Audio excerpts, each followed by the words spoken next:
Everyone जय जगन्नाथ। तो सकाळु सकाळु मु नित्यकर्म सारी ये करी मोर स्किन केयर तापर ब्रेकफास्ट खाई आज सिमेई अंगूरू आउ सुन पापुड़ी। आज ये ब्लॉग टी को आपण मैंने फाटाई नेट हिसाब से नियंतु कारण आज खाली ये वीडियो आपण मैंने मोर खाଇବା जिनस ही देखिए खाली मु खाऊथिबार।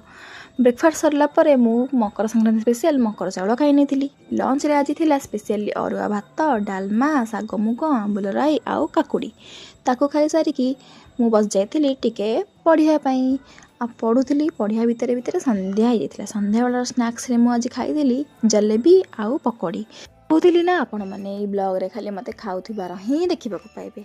अरे देखु मकर संक्रांति कॉलेज छुट्टी अच्छी आ मु घरे अच्छी खाली खाऊची पीऊची पुणी पढ़ुची पुणी खाऊची।